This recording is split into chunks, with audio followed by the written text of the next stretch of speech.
പത്മരാജൻ മലയാളികൾക്ക് സമ്മാനിച്ച നടന്മാരിൽ ഒരാളാണ് ജയറാം.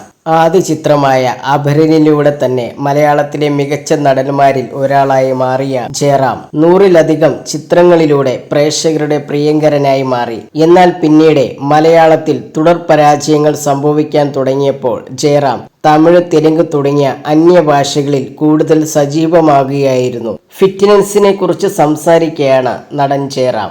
ഞാൻ സിനിമയിൽ വന്ന കാലത്ത് നായകന്റെ ഡേറ്റ് 15 ദിവസമാണ്.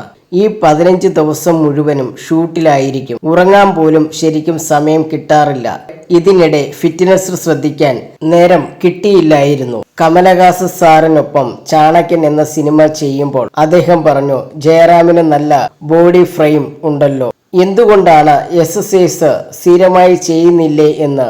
ഞാൻ പറഞ്ഞു, എവിടെയാണ് സാർ സമയം, വിശ്രമമില്ലാതെ ഷെഡ്യൂളാണ്, ഒന്നിനും സമയം കിട്ടുന്നില്ല എന്ന്.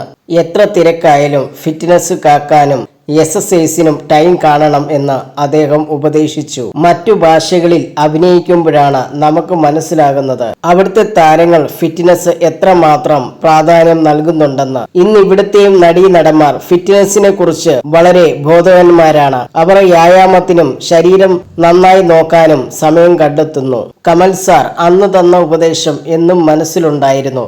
സമയം കിട്ടുമ്പോഴൊക്കെ ഷൂട്ടിംഗ് തിരക്കിനിടയിലും ഷട്ടിൽ കളിക്കുന്നത് ഞാൻ പതിവാക്കി. സൈക്ലിങ്ങിലും താല്പര്യമുണ്ട്. കൊച്ചിയിലുള്ളപ്പോൾ ഇടയ്ക്ക് മമ്മൂക്കയോടൊപ്പം അതിരാവിലെ സൈക്കിൾ ചവിട്ടാൻ പോകും.